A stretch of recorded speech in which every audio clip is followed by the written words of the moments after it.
Қазақстан, ассалаумағалейкум, құрметті біздің көрермендер. Бүгін 22 желтоқсан, күннің ұзарып, түннің қысқара бастайтын уақыты келді. Біз енді көктемге асыға қарай ұшамыз. Қайырлы таң біздің сүйікті көрермен. Біз тамаша, керемет, позитивті көңіл күймен бастаймыз. Кім қалай оянды? Бүгін Алматыдағы Назарбаев зияткерлік мектебінің 12-ші сынып оқушысы Алима Тұяқаева Оксфордпен қатар әлемге әйгілі университеттің бірі Айви лигасындағы Пенсильвания университетіне шақырту алып оянды. Алима толық қаржыландыру грантының егер ретінде Wharton School of Business мектебінде бизнес және маркетинг мамандығы бойынша оқуды жоспарлап отыр. Бұл білім ордасы Америка құрама штаттарының бизнес мектептері арасында кеңінен танымал. Оның Илон Маск пен Уоррен Баффетті қосалғанда атақты түлектері көп. US Open чемпионы Эмма Радукану BBC 2021 нұсқасы бойынша жыл спортшысы атанып оянды. 18 жастағы ракетка соңғы 44 жылда үлкен дулыға турнирін жеңген жалғыз Ұлыбританиялық. Эмма атақ пен үлкен танымалдылыққа шілде айында өткен Уимблдонның 4-ші раундтағы таңғажайып жеңісінен кейін ие бола бастады. Жас спортшының келешегі бұдан да жарқын болады деп үміттенеміз. Футбол жұлдызы бразилиялық Роналдо өзі жас кезінде ойнаған командасының жаңа қожайыны атанып оянды. Ол кәсіпқой мансабын бастаған Крузейро клубының 90% акциясын $70 миллион сатып алды.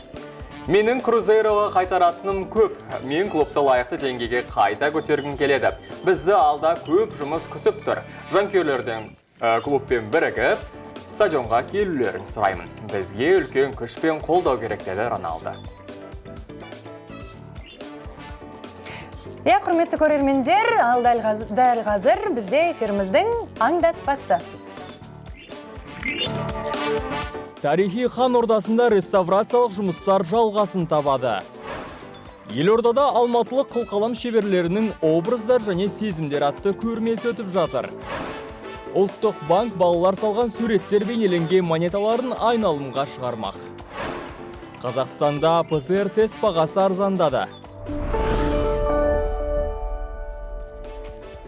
Оян Қазақстан дейміз, бізде бүгін жаңалықтар өте көп. Соның басы былай басталады. Алматыда Қазақстан Республикасының 5-ші спартакиадасы тұсауын кесіп салтанатты ашылуы болды. Еліміздің түкпір-түкпірінен келген 1300-ге жуық спортшы спорт сарайының алаңынан жүріп өтті. Спортшылар атынан сөйлеген конькимен жүгіруші Құдайберген Теміржанов біз әділдік және теңдік рухындағы ережелерді құрметтеп және сақтай отырып, спартакиадаға қатысуға уәде береміз десе, Әділғазы алқасы атынан шаңғыдан жоғарғы санатты төреші Әбілқайыр Нұрқанов жарыстың әділ өтуіне ант берді. Үлкен шара өнер жұлдыздарының ән шашуымен жалғасын тауып мерекелік бағдарламаға ұласты. Спорт тақырыбын ары қарай жалғастырамыз. WBO нұсқасы бойынша әлем чемпионы Деметриус Андраде Жәнібек Әлімханұлымен айқастан бас тартса, чемпиондық титулынан айырылуы мүмкін екені белгілі болды. Өз белбеуін сақтап қалу үшін Андраде қазақ боксшысымен жекпе-жекке шығуы қажет. Әйтпесе, дүниежүзілік бокс ұйымы батырды белбеуден айыруы мүмкін. WBO болса, екі жақтың келіссөз жүргізуіне 20 күн берді. Алдағы күндері Деметриус нақты шешімімен бөлсек. Чемпиондыққа жетіп қалғанда қазақ боксшыларынан бой тасалау қайтадан болмаса игі. Енді спорт жаңалықтарын ары қарай таңғы жаттығумен жалғастырғымыз келіп тұр. Дәл қазір йога жаттығуларын жасаймыз, сондықтан экранға жақындап, қайталап бірге атсалысыңыздар. Сәлем, мен Жұлдыз. Бүгін сіздермен біз йога жаттығуларын жасайтын боламыз. Бүгінгі жасайтын жаттығудың аты 3 бұрыш позасы. Ол үшін аяқтарымызды кеңірек етіп ашамыз, денеміз түзу. Терең дем алып, қолдарымызды жоғарыға, иық тұсында көтереміз. Назарымызды жоғарыға қаратамыз. Дем шығарып, еңкейеміз алдымызға. Қолдарымызды бірінің жанына бірін қоямыз. Дем алған түрде оң қолды жоғарыға көтереміз. Дем шығарып, қайта орнына алып келеміз. Сол қолымызды жоғарыға көтереміз, назарымыз бас бармақта. дем шығарамыз, қайта орнына алып келеміз. Ал ендеше бірге. Бір, оң қолды көтердік, түсірдік. Сол қолды көтердік, түсірдік. Оң қолды көтердік, түсірдік. Сол қолды көтердік, түсірдік. Қолымызды алдымызға жоғары қарай көтереміз. Дене түзу, екі қолымызды жанымызға қойдық. Ендеше оң аяғымызды оңға қарай бұрамыз. Яғни ұшы оңға қарайды, 90 градуста. Оң қолымызбен оң аяқтың тобығын ұстаймыз, сол қолымыз түзу, жоғарыда, назарымыз бас бармақта. Қаламыз позада, дем аламыз, дем шығарамыз. Денеңізді еркін бостаңыз. Тамаша, аяқтаймыз. Қолымызды түсірдік, аяғымызды қалпына келтірдік. Дәл осылай сол жаққа жасаймыз. Сол аяғымызды 90 градусқа түзу, солға бұрамыз. Және де сол қолымызбен тобық тұсымызды ұстап, оң қолымызды жоғарға көтереміз. Дәл осы жерде. Тамаша. Аяқтаймыз. Аяғымызды қалпына келтірдік, қолымызды түсірдік. Сіздермен бірге болғаны Жұлдыз, келесі кездескенше.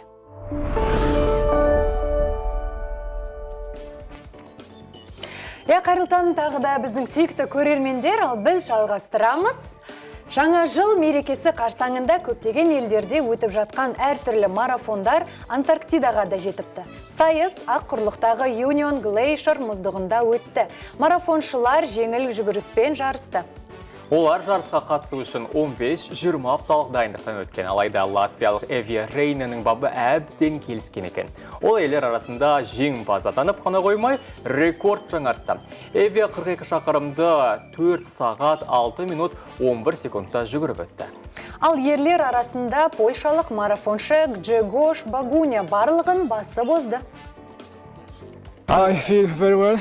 Мен өзімді жақсы сезініп тұрмын. Бұл менің үшінші жарысым және бірінші жеңісім. Қуанышымда шек жоқ. Күшім қалмады. Қатты шаршадым. Бірақ мен жеңдім.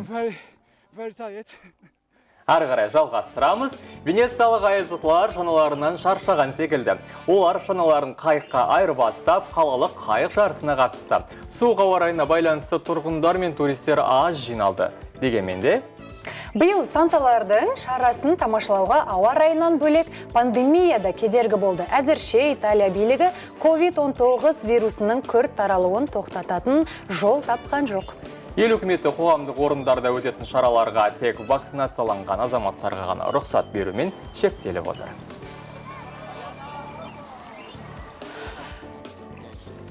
Дәл қазір сіздерге музыкалық жолдау сыйлағымыз келіп тұр. Мустang, Дильназ Ахмадиева, Босса Нова. Қабыл алыңыздар.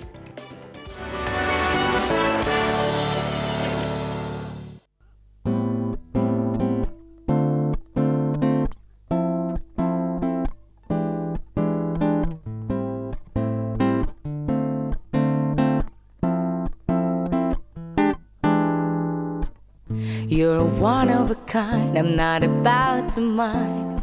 I know you feel the same thing.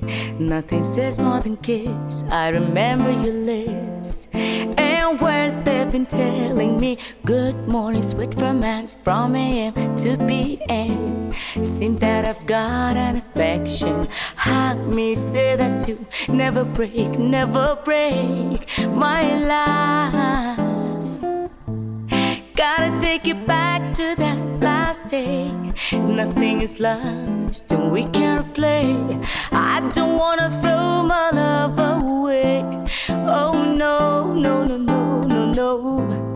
Gotta take you back to that last day. With nothing is lost and we can't play. I don't wanna throw my love away. Oh no, no, no, no, no, no. Bring me out of all days which I've met alone. I know you know the same, yeah. My insomnia ignites, I think they put me wise. I can't be without you, babe. Sweet lips, gentle words from AM to PM. Let me get back my affection. Hug me, say that you never say goodbye. Gotta take it back to that last day. Nothing's lost and we can't replay. I don't wanna throw my love away. Oh no, no, no, no, no, no. Gotta take it back to that last day. With nothing is lost and we can't replay. I don't wanna throw my love away. Oh no, no, no, no, no, no.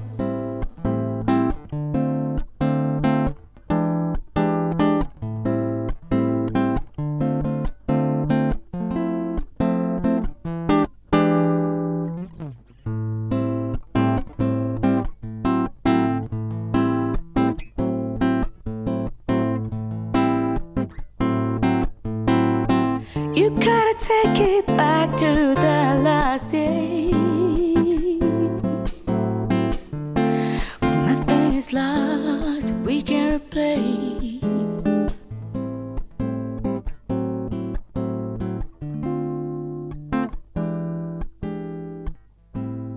I don't wanna throw my love away. Oh no, no, no, no, no, no.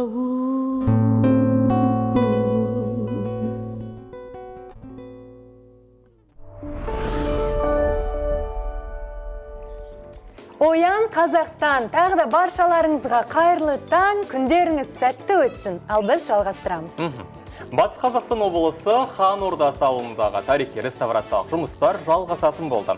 Бұл туралы облыстық мәдениет басқармасы хабарлады. Биыл Бөкей хандығының құрылғанына 220 жыл толды. Бөкей сұлтан кезінде негізін қалап, жәңгір іргесін кеңейткені баршаға мәлім. Хан сарайы тәуелсіздік жылдары қалпына келтірілді. Нарын құмындағы Жәңгір ханның Қарағайлы орманы еліміздің қайталанбас асыл мұрасы болып табылады. Мәдениет спорт министрлігі мен республикалық тарихи мәдени ескерткіштердің қатарына енгізіліп, бүгінгі таңда қаз қайта жаңарту орталығы арқылы реставрациялық жұмыстар басталды, жүргізіліп жатыр. Енді өнер жаңалықтарын ары қарай жалғастырғымыз келіп тұр. Дәл қазір алматылық суретшілер елордада оңтүстік Астананың қылқалам шеберлері ұйымдастырған образдар және сезімдер атты көрмесінің тұсаукесеріне Шырақ Байназар барып репортаж дайындаған екен. Бірге көрейік.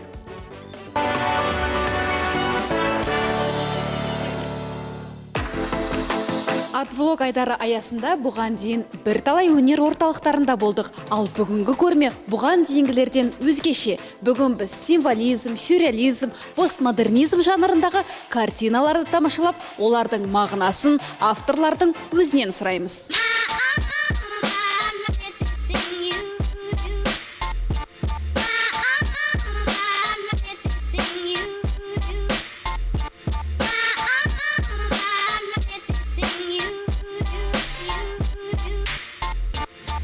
Әдетте адамдар әртүрлі кештерден ортақ фото жасап естелікке қалдырса, Мадина осындай картина ретінде бейнелейді екен. Мадина, жалпына өміріңіздегі бір сәт қой.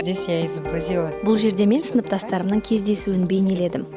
Біз 20 жылдан кейін бас қосқан едік. Демек, біз көріп тұрған мына екі жұп осы 20 жылдан кейін кездесіп, осы кештен кейін үйленіп кеткен екен. Иә. Мысал, басқа жұпқа тоқталсақ, жігіт қызды ұнатып отыр. Ал ол өз-өзімен сүйсініп селфи жасап отыр. Әрқайсының мінезі болмысы бар. Әркім мұнда өзін көре алады. Увидеть в каждом самого себя. Вам нравится? Байқағаным, сізге мистика жанры ұнайды. Да. Потому что реальная жизнь, Я, шынайы өмір көбісін жалықтырған шығар. Басқа бір әлемге кеткім келеді. Біреулер кино, сериал көрсе, мен осы өнер әлеміне кетемін. Әрі қарай жүріп, сіздің жұмыстарыңызды бірге тамашалайықшы. Неге сіздің кейіпкерлеріңіз көңілсіз, бір сондай ауыр? Немного загруженные.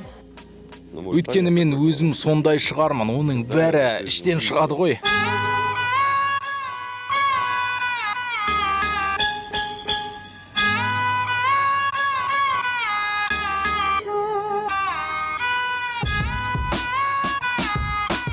смешиваю. Араластырам, эксперимент жасайм, түрлі заттарды пайдаланам. Бұл органикалық графика, табиғи материалдар қолданылған. Очень интересно. Өте қызық. Қалай кофені бояуға айналдыруға болады? Негізінде оңай екен.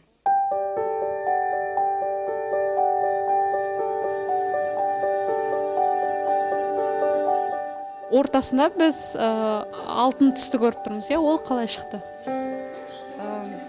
Құпиясын айтайын ба? Айтыңыз. Барлық құпияны білгіміз келеді. Бұл жұмысым шаңырақ, бақыт шеңбері деп аталады. Ортасында жарқырап тұрған алтын түс куркума. Ас бөлмеде бар нәрсенің бәрін іске жаратыпсыз ғой. Иә, дәмді жұмыстар. Оян Қазақстан жарнама алдында көрсеткен арт-блоктың екінші бөлімін сіздерге ұсынғымыз келіп тұр. Ол жерде кофе, куркума секілді түрлі дәмдеуіштер мен дәнді дақылдар қолданылған органикалық заттардан жасалған туындылардың одан басқа тағы қандай қызықтары болған Шырақ бізге айтып береді. Бірге тамашалайық.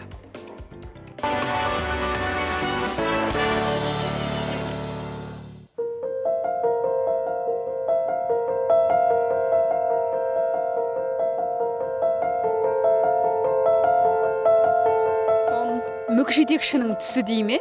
На самом деле это первые люди. Бұл алғашқы адамдар. Хауана мен адам ата жайлы оқиға бар ғой. Кітапқа сенсек, олар жыныстық қатынаспен айналыспаған. Алайда балалар бір жерден пайда болу керек қой. Міне, олар осылай жерден пайда болды. Сондықтан олар осындай біртүрлі. Жерден шықса да қапшықтарының пішіні өте қызық екен. Бірдеңені еске салатындай. Что-то напоминает. И вот мы смотрим на эту картину. Мына жұмысыңызға қарап, мына жерін бұлдыратып қоямыз ба, жоқ па деп ойланып тұрмын. Бұлдыратпаңыздар. Бұл жұмысымды ұстазыма арнадым. Әлгі бөлігі ұстазымның жұмысын қайталап салғаным. Очень интересно, что вы өнертанушыларға барып, мына картинамды қандай жанрда салдым деп сұрайтыныңыз қызық екен. Я, өйткені мен өзім білмеймін. Әйтеуір ойымдағыны картина қылып саламын. Олар сол үшін де өнертанушы ғой.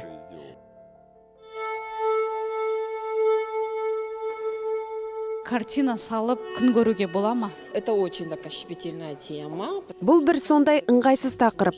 Бұл күрделі жол. Әкемді енді түсіне бастадым. Ол қарсы болды ма? Заметьте, многих. Байқасаңыз, көптеген суретшілер балалары суретші болғанын қаламайды. Бұл оңай жол емес. Әкеңіз суретші болды ма? Әкеңіз суретші? Әкем кескіндемеші болған. Өмірден қайтқанына біраз болды. Оның жұмыстары барлық музейлерде тұр. Кім әкеңіздің есімі? Аманжолов Мағауия. Шынымды айтсам, әкем суретші екенін айтқанды ұнатпайтын едім. Жарайды. Біліп қойдық.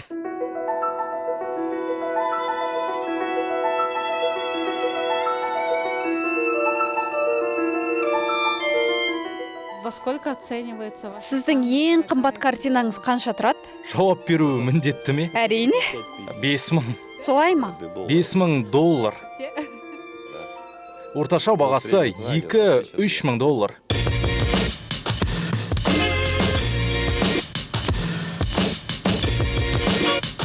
Қазақстанда өнер қалай бағаланады? Жалпы бағалана ма тиісті деңгейде? Сол жағы кенжелеп тұрады. Жаңа вкус дейді ғой, мысалы, кейбіреулер картина қарап бір не алады, жаман әсер алады, соны айтады, мынау не деген картина, мынау қандай жаман деп. Кейбір суретшілер тіпті айтсақ, бір суретті бір 100 рет салған шығар, соны адамдар ала береді. Ана шын жүректен, творчестволық тұрғыда жасаған жұмыстарды қабылдамайды. Сапалы затпен сапасыз жай штампты кішкене соны ажырата алмайды. Қарапайым халық соны түсініп, соны қарап отырса, қазіргі современный неде жаңа лайк басып қатады да, жаңа нелеріне, инстаграмдарына өзіңде міне осы өнердің бір жақ жаңа пұшпағын илеп жүрсің ғой, жаңағы сені көрсін, сендердің мына тақырыптарың әртүрлі қызықты, соны көру керек, соны лайк басу керек, сендерді көтеру керек. Арт-блоктың барлық айдарын қарап шығыңыздар. Айдарын қараңыздар. Бұл кісілердің түсіріп жүрген тақырыптары өте керемет. Өнерге, адамды биікке тәрбиелейтін тақырыптар көп. құлағыма балдай там шағып жатыр. Айта беріңіз, айта беріңіз. Ал біз өнер жаңалықтарын студиямызда жалғастырамыз. Бүгін бізде қонақта Лаура Шоменова, стилист. Сән трендіндегі 2020 жылы қандай киім таңдау керек деген өте маңызды сұрақты талқылап қазір ақылдаспақпыз. Сонымен, Лаура ханым, қош келдіңіз тағы да, қайырлы таң. Алғашқы сұрағымыз, осы кел жатқан жаңа 2022 жылда қандай түстер актуалды болады, және оларды қалай үйлестіруге болады өз арасында? Енді биыл Пантон институты қабылдайды ғой түстерді. Биылғы жылы сондай барвин деген гүл бар, күлгін түсті. Фиолетовый деп жатамыз ғой, сондай түсті. Пери-реви деп па, солай айтып жатып кеше. Енді сол түсті өте ең сәнді түске айналды. Оның себебі біз енді мына пандемиядан кейін кішкене адамдарға жаңашылдық енгізіп, адамдар түрленіп, қайтадан басқаша бір кейіпке ену үшін осы түсті енгізді. Өйткені бұл түс бір жарқын түс қой. Сондықтан 2022 жылдың ең басты және сәнді түсі болып саналады.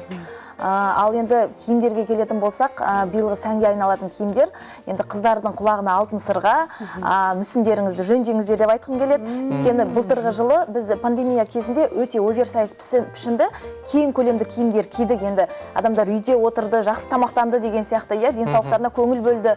Ал енді биылғы жылы керісінше өте сондай тар киімдер сәнге айналады. 80-ші жылдардағы және 2000-ші жылдардағы сән қайтып келеді. 80-ші жылдардағы атап айтып өтсем, мини юбкалар бар ғой, белдемшелері өте қысқа. Солар сәнге айналады қайтадан. Және де 2000-ші жылды сәнде болған на бедрах деп жатамыз ғой. Төмен түскен және жынсларымызды да, шалбарларымызды да және белдемшелерімізде өте төмен на бедрах болады өткен киімдердің барлығы. Және де купальный костюмдер дейміз. Енді өздеріңіз купальникті елестетіңіздер, сондай костюмдар сәнде болады. Өте қысқа шортларымен, өте қысқа үстіндегі топик сияқты киеді. Сондықтан енді қыздар әрине мүсіндерін қалыпқа келтіргендері жөн. Және де биылғы жылы ақшаны да сәнқойларымыз көп құртпайды. Себебі кроша стилі сәнге айналады. Ол дегеніміз енді күршек дейміз ғой, қазақ тілінде апаларымыз күршекпен тоқыды ғой, тоқыма киімдер. Соның жасанды жіптен тоқылған және де табиғи жіптен тоқылған сондай киімдер, көйлектер де кіреді, оның ішінде белдемшелер де кіреді, және де тоқыма сондай кофталар дейміз ғой, сондай өздеріңіз көздеріңізге елестетесіздер, күршекпен тоқылған сондай тоқымалар, ол енді адамның денесі бәрі көрініп тұрады ғой. Сондықтан сондай сәнге айналады, және маталарымыздың өзі мөлдір түсті болады. Адамның мөлдір түсті дегеніміз әйнек сияқты. Енді ішінің бәрін көрсетіп тұратын сондай маталар болады. Оның несі киім болды сонда деген сұрақ келеді енді. Енді биылғы жылы білмеймін, сондай дизайнерларымыз, стилистеріміз сондай шешім қабылдады. Мүмкін қыздардың бір мүсінін паш ететін бір уақыт келген шығар енді сондай. Және де нелер, принттар, енді былтырда модада болды, сәнде болды. Биылғы сәнге айналған принттарымыз шахмат және де тігінен түскен полоскалар сәнде болады.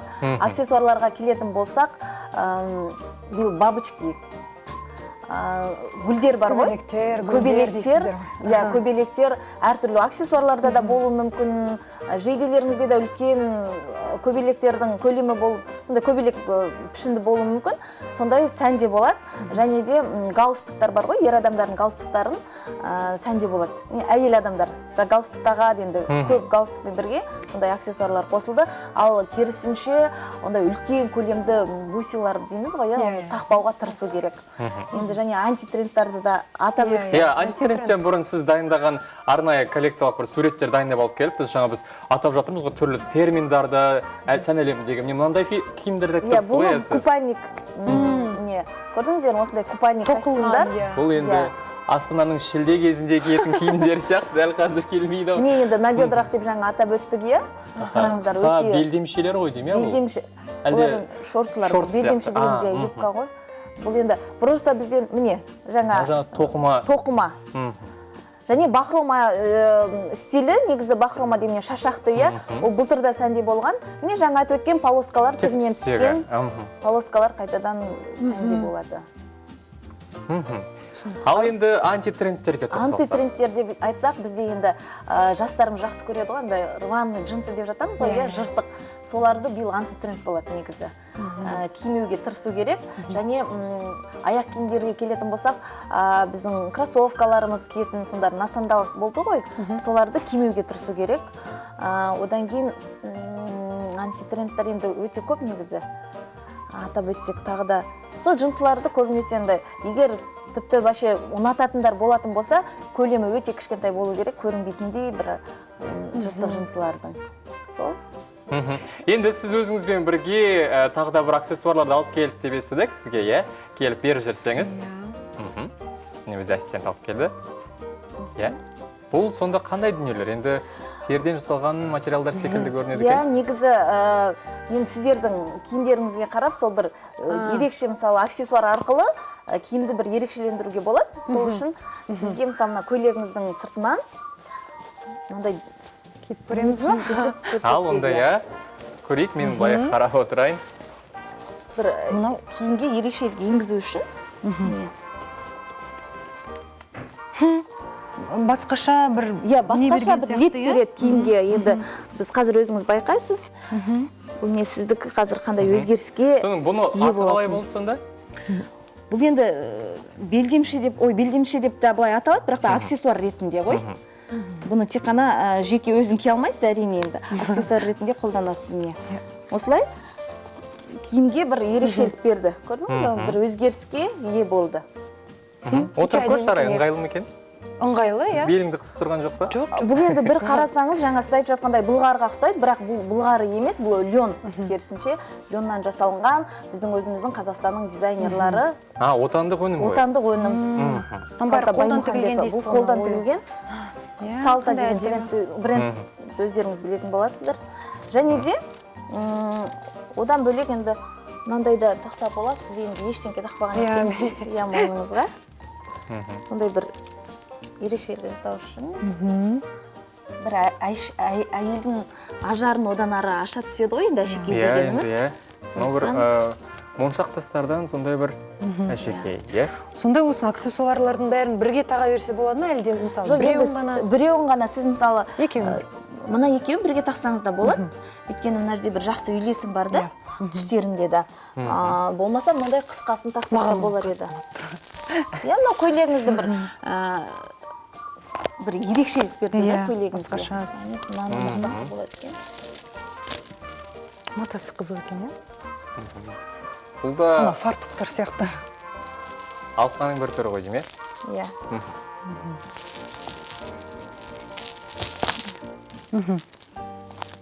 Бүйтіп ұстай тұрайыз. Көрсет алсақ. Бар ма ерекшелік? Көйлегіңізге бір әрі берді, жалын алатындай жылтырап, арайға қарай ма, бойына қарай ма деп ойланып қалдым. Және де енді әртүрлі мынандай белбеулерді алып келдім, тоже көйлекпен киюге болар еді. Қыздың қыпша белін шығарып деген сияқты осындай ерекшелігін көрсетіп. Және де осындай аксессуарлар арқылы менің айтқым келгені киімді өзгертуге болады. Енді сіздің киіміңізді айтатын болсам, сізде бір қателік бар. Қателік бар? Қандай қателік? Пола деп жатамыз ғой. Сол поламен ешқасан пиджак кимейді. Негізінде, Сіз қазір пиджагыңызды шешіп, поламен отырсаңыз, керісінше өте жақсы көрінер еді. Болды, онда қазір бізде шағын жарнамалық үзіліс, одан кейін ары қарай жалғастырамыз сізбен сұхбатымызды. Жарнамалық үзіліске сәл үзіле тұрайық.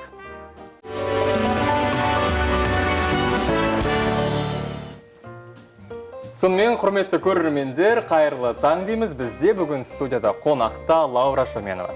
Енді сізбен жаңағы 2022 жылдың трендтегі киімдерін, аксессуарларын талқыладық. Айтыңызшы, енді стилист ретінде, дизайнерлермен де көп жұмыс істеп жүрсіз.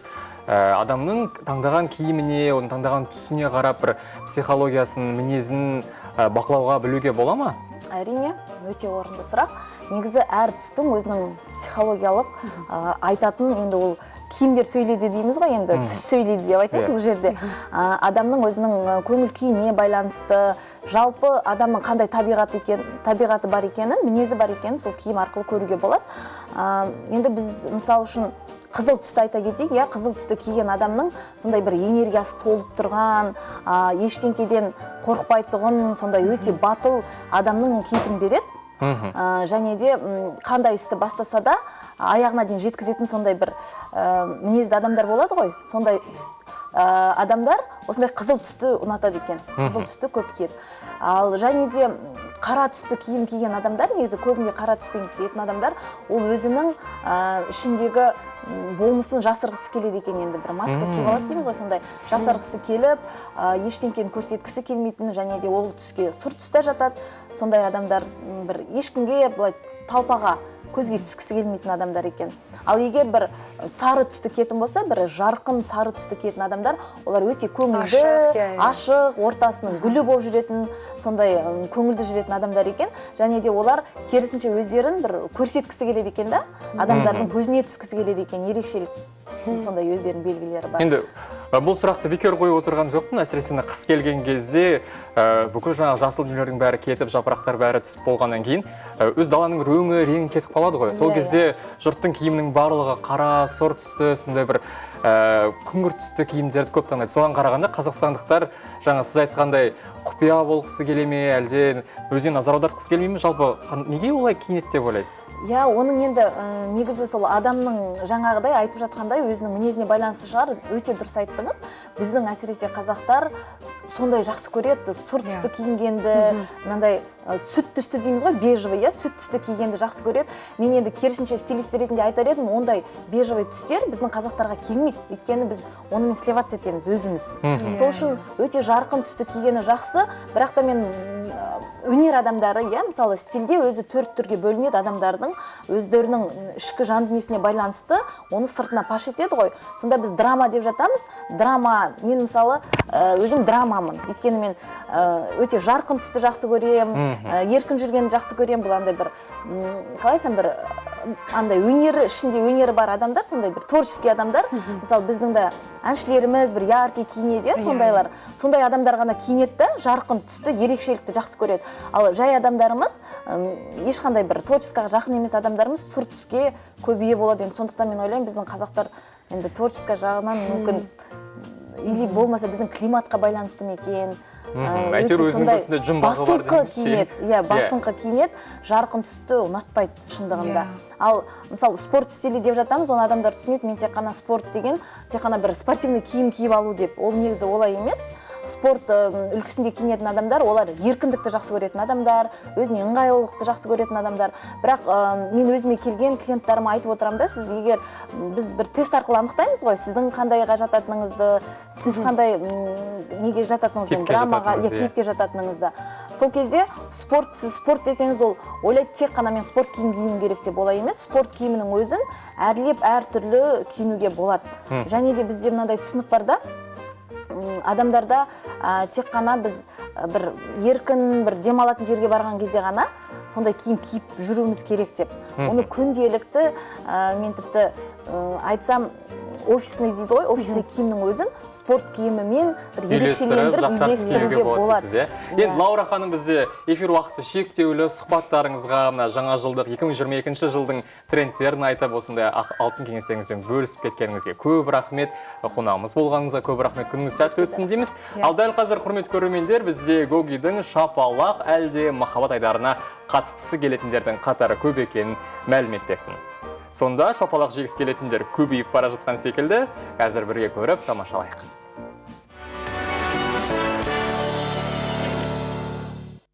Сәлем достар, бұл шапалақ әлде махаббат. Тағы интуицияларыңызды тексерейін. Қазір қай түсті ойлап тұрмын? Қызыл, жасыл, әлде көк? Жоқ, мен ешқандай түсті ойлап тұрған жоқ. Мен тек қана қазір келетін адамды ойлап тұрмын. Көріп алайық. Оян Қазақстан, әйтеуір шапалақ әлде махаббат айдарына келдім, Гогиге рахмет. Өзім туралы айтатын болсам, журналистпін. Бір күнде семер алатын қасиетім бар. Бүгін интуициямның қаншалықты мықты екенін тексереміз. Қалайсың? Жақсы, өзім. Қалай? Тамаша. Қорқасың ба, қаншама шапалақ? Бар, қобалжу. Себебі сенің айдарына қанша адам, қанша ер жігіттер шапалақ алып кетті. Мен негізі интуицияма сенемін. Иә, қанша деп ойлайсың? 70%-ға дейін мен дөп табамын көбіне. өте өзіне сенімді адам екен. Онда бірінші қыздар туралы ақпарат көріп алайық. Көріп алайық. Бәріңізге сәлем, менің есімім Султан Ажар, мен Еуразия ұлттық университетінде журналистика факультетінде оқимын, ән айтамын, дебат ойнаймын, өлең шығарамын. Сәлеметсіздер ме, менің атым Жұлдыз, мен 18 жастамын, және де маған хип-хоп, би жанрлары өте ұнайды. Кішкентай кезімнен ақ айналысып жүрмін сол билермен, және де мен тәлімгер әрі волонтер бол. Баршаңызға сәлем, менің есімім Аяулым, менің жасым 21-де. Жалпы менің сүйікті істерімнің бірі ол жүзумен айналысу, атқа міну, және сүйікті кітаптарды оқу. Қазіргі таңда менің мамандығым бойынша финансист. Бірақ та мен бүгін ұруға келген кезде, как боксер сияқты ұруға тырысамын. Енді ойын шартын тыңдап алсақ. Ойын шарты бойынша қатысушы жігіт өзінің интуициясын тексеру үшін келген қыздардың жасырылған затын видео ақпаратқа қарап табу керек. Сондай-ақ ойын барысында шағын сұхбат құрса да болады. Егер дұрыс тапса, қыздың махаббатына бөлінеді, ал қателессе қаһарына ұшырайды. Ал енді қыздардың өздерін шақырайық. Шақырайық. Бәрі бүгін қандай әдемі сұлу қыздар келген. Кішігірім блиц интуиция өткіземіз. Адамның өмірін кім құтқарып алды? Тын. 3, 2, 1. Аяулым сияқты. Аяулым сияқты? Өйткені аяулым кіргелі бері әлі күлген жоқ, енді жымиып бастады. Арасындағы кім балықтың етін жемейді? Жұлдыз жемейді, өйткені балықтың етінде темір бар емес пе? Фосфор. Кім? Жұлдыз түріне қарасты фосфор жетіспей тұрған сияқты. Жарқырамайтын. Шерлок Холмстың фильмінде ит бар, сол сияқты. Кешіріңдер, итпен теңге жібергенімше, жаным ау, кешірсі. Кім 5 жасқа дейін артпен жүрді? Ажар қалып тұр ғой, получается. Енді ең бастысына келдік, ең дәмдісіне келдік. О, Пикачу. Жұлдыздікі, түсінікті өзі жақ. Кип-хоп деген кейін болды, өзіміз неғып тұр, анықтап тұр негізі. Көзге жағатын нәрсе сияқты. Аяулымдікі деп мен болжап көрейін. Ажардан қазақилықтың иісі аңқып тұр. Жауабын қазір білетін боламыз. Иә, жарнамадан кейін білетін. Не деген қорқынышты. Жарнамадан кейін білеміз қазір. Шындықтың бетін ашатын сәт келді. Иә. Өкінішті дейін бе? Мен мүлдем балық жемейтін адаммын. Бұл алқа менікі әлде менікі емес пе? Ұратын болса, жарнамадан кейін білетін боламыз. Жарайды. Шапалақ бергім келген негізінде. Сәтті күнім болмай тұр. Сол себепті сіз таптыңыз, құтты олсын. Шынымен де бұл алқа менікі? Ал алмас. Ойбай, ал алмас дегенше. Бірақ та 5 жасқа дейін кері жүретін мен болған бұнда. Иә, былай жүрдім. Қашан, қалай түсіндің артқа алға қарай жүру керек екен? Былай жүрдім ғой. Бұл менің ойыншығым емес деп айтқым келді, бірақ та бұл менің ойыншығым деп сіздің қуаныштыңыз. Айттым ғой. Бірақ та сіз мені итпен теңедіңіз. Ата-анасы, кешіріңіздер Жұлдызды. Мені де... Рахмет, Жұлдыз, мен өзім шошып кеттім. Аяулым. Аяулым, кел. Бірінші раунд әрине сіз дәл таптыңыз. Шыны керек... Арқама қанат, басында не? Именно бір шыны керек қасты бояғанды өте ұнатпайтын адам. Сондықтан да сіз бүгін осы бір нәрсені дұрыс таппадыңыз. Бастадық. Заявление жазып берем байға. Дайынсыз ба?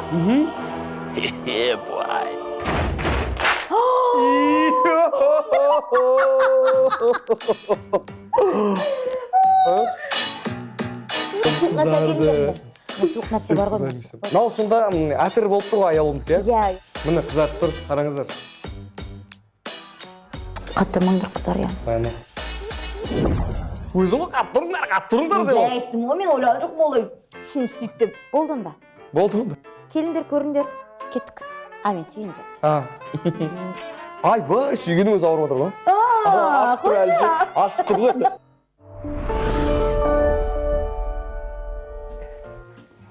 Оян Қазақстан, таң берекелі болсын. Дәл қазір сіздермен бірге тағы да өте маңызды жаңалықтармен бөліскіміз келіпті. Әлемнің біраз елдері омикрондық инфекциялардың көбеюіне жол бермеу мақсатында ревакцинация мерзімін 6 айдан 3 айға дейін қысқартуға шешім қабылдады. Мәселен, желтоқсанда Оңтүстік Корея, Ұлыбритания және Таиланд бұл аралықты 3 айға дейін, Бельгия 4 айға қысқартты.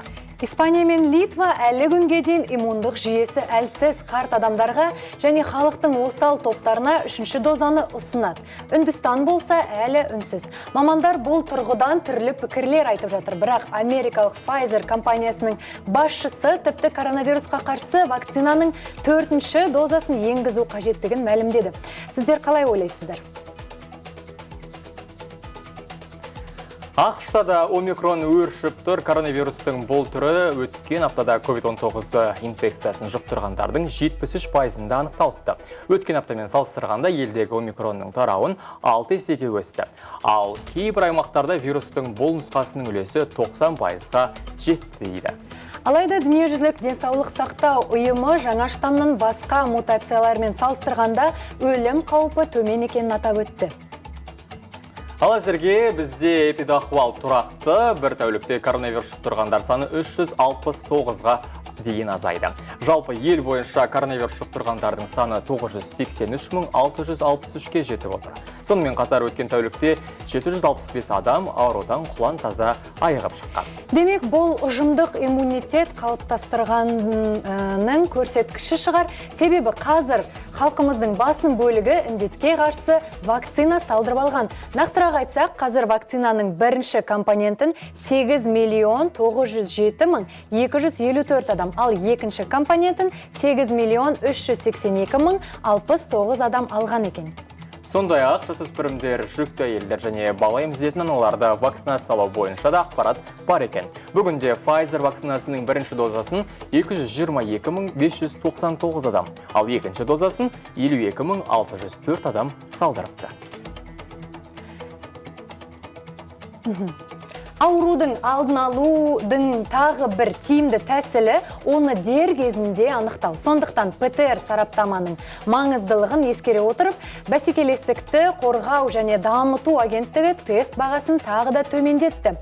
Ресми мәліметке сәйкес анықтама құны 6400 теңгеден 4900 теңгеге арзандады. Алайда ірі зертханалардың филиалдарында бұрынғыдай орташа баға 7400 теңгеде қалып отыр. Айта кетер 2020 жылғы қазан айында ПТР бағасы 12.000-нан 9.000-ға төмендеген хабарлаймыз. Алдар қазір бізде тұмса табиғатымызға сапар шегіп қайтатын уақыт келген екен, бірге ұшып қайтайық.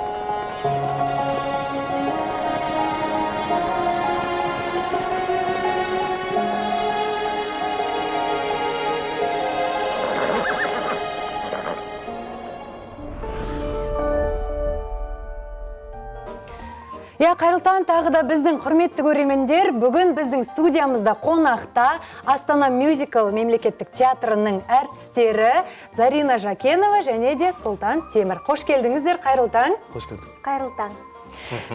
Бүгін біздің жаңағы айтып өтетін тақырыбымыз сіздердің бүгін қойылатын «Махаббат деген не» атты спектакльдеріңіз. Эксперименталды, иммерсивті спектакль. Жалпы иммерсивті деген сөз, ұғым қалай, не туралы мен сол жайлы айта кетсеңіз, қалай түсіндіңіз? Иммерсив жанры Англияда 2003 жылы пайда болды. Оны ойлап тапқан Патч Данк дейтін қысқа мөлшердегі труппадан құралған театр. Сол театр ойлап тапқан. Бұл иммерсив жанры, яғни басқа классикалық жанрларға қарағанда, ода Станиславский де айтады ғой, 4-ші сцена деген, яғни 4-ші қабырға, көрермендер залы жабық болады. Тек актерлар ғана сахнада жүреді. Ал бұл иммерсивті жанрда актерлар да сахнада жүруге болады. Сахна ол кез келген үй болуы мүмкін, кез келген отель болуы мүмкін, дала болуы да мүмкін. Және сол спектакльге келген көрермендер сол спектакльге актерлармен бірге тікелей қатыса алады. спектакльдің ішіне кіріп кетеді. Иә. Әлгі біз айтып жүрдік қой, 4-ті, 3-ті көзілдіріктерді киіп алып деген секілді, нағыз бір 10-ды, 20-ды деген секілді тура ішіне кіріп кетеді екенсіздер, иә? Қиын болмай ма сіздерге үшін көрермендерді кіргізу, ұстап тұру дегендей? Жоқ, қиын болмайды. Жалпы иммерсивті жанр деп айттыңыз, бірақ алдында эксперименталды деген сөз бар. Иә, өйткені эксперимент деген. Тек біз иммерсивті жанрдың қағидаларын ұстанбаймыз бұл спектакльде. Өзіміздің де ойлап тапқан нәрселеріміз бар, сондықтан бұл әзірше эксперимент біз үшін. Бұл спектакльдің ішіне барлық жанрларды сыйғыздыруға болады. Біз кез келген нәрсені жасай аламыз. Және де бұл спектакльдің бір ерекшелігі, оның толықтай жазылған драматургиясы жоқ. Сондықтан да бұл эксперименталды деп аталады. Яғни арасында импровизация кетеді деген сияқты. Ой да бұл мүмкін, иә. Ердана, сен білесің бе? Мен айтқан жоқпын, негізі бұл менің әріптестерім. Иә, бізде, иә, иә. Сол сіздердің спектакльге дайындықтарыңызды көріп жүретін, түрлі тренингтар жасап, бір кезде қарасам, Зарина жылап шығады. Қандай тренингтар болды? Не істедіңіздер дайындықта? Процесс қалай жүрді? Процесс қиын, өте қиын, кеше күнге дейін қиын, әлі де қиын болып жатыр. Бұл спектакль тек тренингтен бастадық біз. Тренингтен басталды. Жалпы тренингтен құралды, иә. Неше түрлі басында екеумізде барьер болатын. Енді мен жаңадан келген актер болғандықтан басқаша қараймын, енді жақын адам секілді болған жоқ, сондықтан бізге бір арамыздағы барьерді бұзып тастау үшін түрлі тренингтер жасау керек болды. Үйренісу керек болды бір-бірін. Екеуіңіз яғни қос ғашықтың рөліндесіздер ғой, иә? Негізі. Махаббат деген не дегеннен кейін. Ал сонымен тренинг дегеніңіз жаңағы спектакль алдындағы репетиция дайындықтар ма, әлде бөлек? Жоқ, бұл актердің өсуіне көмектесетін құрал. Жаттығулар. Спортсмендер қыздырыну жасаса, біз тренинг жасаймыз. Енді қателеспесем, спектакльде тек екеуіңіз ғана боласыздар, иә? Жаңағы енді моноспектакль секілді бұл да бір тек қана екі-ақ қана актердан тұратын спектакльдің түрі болғаннан кейін мен таңғалып отырмын. Мұндай спектакль сіздерге қиын болған жоқ па, әлде режиссер ойлап тауып жаңағы бағдар берген кезде қиын болған жоқ? Қандай қиындықтар болды, атап өтсеңіз? Режиссер бұл жерде? Режиссер жоқ. Өздеріңіз? Режиссер өзіміз. Қиыншылық дегенде енді бұл жерде режиссер жоқ болғаннан кейін сырттан бізді көріп, қателіктерімізді айтатын адам жоқ. Сөйтіп өзіміз ойнаймыз және өзіміз де бір-бірімізге сол қателіктерімізді айтамыз. Сондай болдық. Интуитивті түрде, иә. Бұрын соңды осындай спектакль сіздерде болып педі? Жоқ. Бірінші рет болғалы тұр, иә? Яғни тұсау кесері, ерекше. Мен ойлап тұрғаным, көрермендерді спектакльға кіргізген кезде жаңағы сценарийдан бұзып жіберіп, өзімен өз басқа бірдеңе айтып кетіп, сюжеттің желісін бұзып жіберетін жағдайлар бола ма, оған дайынсыздар ма деп сұрағым келіп отыр. Жоқ, ондай жағдай болмайды, өйткені нақты бекітіліп қойған жасаған дүниелеріміз бар. Одан солардың арасында мына дүние мен мына дүниенің ортасына ғана тығуға болады импровизацияларда, егер де өзгертулер, көрермендер өзі бірдеңе айтқысы келетін болып жатқан жағдайда. Ал негізі барынша өзгертпеуге тырысамыз, өзгертпейміз. Иә, енді бір ерекше қызық спектакльдің түрі сияқты. Енді сәл бір қызығып отырғанымыз соншалық бір үзінді ме екен, әлде бір өзіңізден сәл бір қонақ кәде сұрағандай монолог оқып бересіздер ме, әлде бірдеңе жасап бересіздер ме дегендей қолға салып отырмын. Бұл спектакльден үзінді. Менің ойнайтын кейіпкерімнің монологы. Енді бұл сол жақтағы атмосферада басқаша, мына жерде басқаша, бірақ барынша тырысам дейсіз. Бастысы ғашығыңыз қасыңызда отыр? Иә. Осының қатысы жоқ сияқты. Басқа біреуге арналған демек, иә? Ал. Махаббат деген не? Махаббат деген не? Махаббат деген не? Махаббат ол өзіңнің адамыңды... Иә, махаббат ол өзіңнің адамыңды кездестіру. Махаббат ол өзіңнің адамыңды кездестіру, сезу, көру. Мен өзімдің махаббатымды кездестірдім. Адамдар өзінің махаббатын кез келген жерде кездестіруі мүмкін. Театрда, эфирде, кафеде, ресторанда, метрода, троллейбуста, немесе таксиде, немесе қарапайым көшеде, немесе тікұшақта, немесе вертолетта, немесе соғыста, немесе тіпті әжетханадан шығып бара жатып өзінің адамын кездестіру мүмкін. Мен де солай өзімнің адамымды кездестірдім. ол адамға қарап тұрасың, ол адам шетінен саған қарап тұрады, оның көзі басқа жаққа қарап тұрады, бірақ сен оған қарап тұрасың, екеуінің орталарында бір жіп тұрған секілді, екеуің бір-біріңді сезіп тұрасыңдар. Ол сен оның адам екеніңді сезіп тұрасыңдар, ол саған қарай алмайды, өткен ол ұялады сенен. Сен де одан ұяласың, сен оған барып сәлем деп айта алмайсың. Айта алмайсың, білмеймін. Сәлем деп айтуға болады, кез келген қызға мен сізге айтуым мүмкін, сәлем қарындас танысуға бола ма, сіздің нөміріңізді салсам бола ма, сәлем қарындас, мен сіздің нөміріңізді салуға бола ма. Бірақ ол қыздан мен олай айтып сұрай алмаймын. Өткен ол менің адамым. Қол жып тұрмын. Сәлем деп айтуым керек. Бар болғаны сәлем қарындас. Болды, басқа еш нәрсе емес. Оның көзіне қараймын, көзінің ішіндегі бір нәрсесіне қараймын. Жүрегіне ма, өкпесіне ма, қарнына ма, білмеймін, ішіндегі бір нәрсесін көріп тұрасың. Ол сенің адамың екенін ұғып тұрасың. Ішің алай дүлей болып жанып, мына жерлерің от болып тұрады. Аяғың бір орнына тұрмайды, қозғала бересің.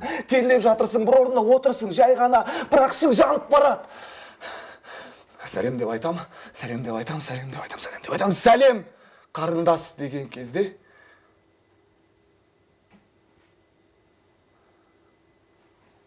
қайда ол қыз? Жоқ, кетіп қалады. Сен сәлем деп, айтам деп тұрған кезде, ішің алай дүлей болып, оның көзінің ішіндегі нәрселермен жіпті баянап тұрған кезінде ол қыз кетіп қалады. Мүмкін ол менің адам емес шығар, мүмкін ол менің махаббатым емес шығар. Егер де Құдай маған сездірсе, ол адамды тағы да жолықтырады. Бәрекелді. Мен отырып мына жерде ішімде ары қарай эфир жалғастырмай сізбен бірге жаңа қызды іздеуге кетіп қалғым келіп отырды. Махаббат деген не, жалпы сұраққа жауап таптыңыздар ма? Махаббат деген не деп біз көрерменге сұрақ қоямыз. Сұрақ қоясыз. Әркім өз жауабын өз ішінде ойлап отырады дейсіз ғой. Бұл спектакльде негізі келген көрермендер бізді көрмейді. Олар өздерінің оқиғаларын есіне түсіріп отырады. Мен де солай ойлаймын. Яғни спектакльдің басты мақсаты сол деп тұрсыз, әркім өзін көру. Біздің бұл жердегі спектакльдегі негізгі мақсатымыз басында бастаған кездегі эксперимент болған себебі біз көрермендердің орысша айтқанда ощущениесін тексеріп көргіміз келді, қалай болатынын олар. Не сезінеді? Не сезеді, не ойлайды, не айтады олар бізге. Қандай нәрсені дұрыс деп ұғады, қандай нәрсені дұрыс емес деп ұғады. Мүмкін өзінің бұрынғы жүріп кеткен махаббатын сағынатын шығар. Сіздің жаңағы оқыған монологыңызды тыңдасам, жаңа бір сондай сезімге берілгім келіп кетті да, шынымен де жаңа махаббат тапқым келді. Сондай сезім келді қазір. Бірақ ескі махаббат күшті болады сияқты. Негізінде біз осы спектакльдің репетициясына эксперимент ретінде бір ұл мен қызды театрдағы әріптестерімізді отырғыздық. Сол кезде жаңағы қыздың айтқаны оған өте ұнады. Осы спектакльден кейін айтады: ой, мен барып өзімнің жігітіме хабарласайыншы дейді. Мен ойладым. Бұрынғы жігітіне? Иә. Бұрынғы жігітіне хабарласып? Сағынып кеттім дейді. Мен ойладым дейді. Ұлдар бізден ондай нәрсені күтпейді. Әрдайым өздері бірінші қадам жасағылары келеді деп. Негізінде келгенде Сұлтан монологына қарап, ұлдардың да бізден сондай қадам күтетіндерін сезді сол қыз. Әркім арқалай қабылдайды. Иә. Енді менің бойым әлі де түршігіп отыр. Мына жаңа сіз оқыған монологтан қарап көрдіңіздер, міне құрметті көрермендер, қандай талантты актерлар, жастар, жаңа буын, жаңа толқын. Дәл осы спектакльге сіздер де келіңіздер, шақырамыз. Сіздер міндетті түрде көру керек не секілді, өйткені махаббат ешқашанда жасқа, жынысқа, тағы да басқа дүниелерге қарамайды. Ол ғашық болдың, болды, ары қарай кете бересің демекші. Көп рахмет сіздерге. Сондықтан бүгін бізге алтындай уақыттарыңызды бөліп осылай үзіндісін көрсетіп, сұхбат беріп қайтқандарыңызға көп рахмет. Дәл қазір бізде емхонар үйдегі гигиена туралы сөз қозғаймыз.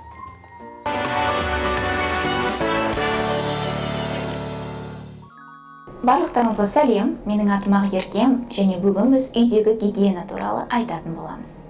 Үйдегі гигиена деген не? Неліктен санитарлық тазалық маңызды? Дүниежүзілік денсаулық сақтау ұйымының мәліметіне сәйкес, әлемде өлімнің шамамен 3,1% және мүгедектің 3,7% лас суға, санитарлық тазалыққа және гигиенаға байланысты орын алған. Яғни үйде қарапайым тазалық ережелерін сақтамау түрлі ауру сырқаудың пайда болуына себеп болады. Көптеген адамдар жеке және үй гигиенасын тек қол жуумен байланыстырады. Көптеген адамдар жеке және үй гигиенасын тек қол жуумен байланыстырады. Көптеген адамдар жеке және үй гигиенасын тек қол жуумен байланыстырады. Көптеген адамдар жеке және үй гигиенасын тек қол жуумен байланыстырады. Әрине, бұл жеткіліксіз. Мұндай түсініспеушілікті түзету үшін үй және жеке гигиена ұғымына не кіретінін анықтайық. Біріншіден, үйде гигиенаны сақтау сіздің денсаулығыңыздың негізі. Отбасы мүшелерін инфекциялық аурулардан қорғау үшін тамақ гигиенасын сақтау керек. Ол тағамды таза орында дұрыс дайындау және дұрыс сақтау. Тамақ қалдықтарын дер кезінде жойып отыру керек. Жеке гигиена, оның ішінде қол жууды қаперден шығармаңыз. Жалпы гигиена бұған әрине өз жеке басыңыздың тазалығынан бастап дәретханаларда, жуынатын бөлмелерде тазалықты сақтау, жалпы бөлмелерде, жұмыс орындарыңызда таза ұстау, күнделікті өмірде пайдаланатын кез келген заттарыңыздың, киімдеріңіздің таза ұстауы. Үй жануарларына да күтім жасауды ұмытпаңыз. Оған қоса жәндіктермен де күресу керек. Сонымен қатар қолды жиі жуу және жеке гигиенаны сақтауға қатысты кез келген әрекетіңізді өзіңізге жара жұқтыру қаупін азайтатынын да ұмытпаңыз. Аман сау болыңыздар. Келесі көріскенше.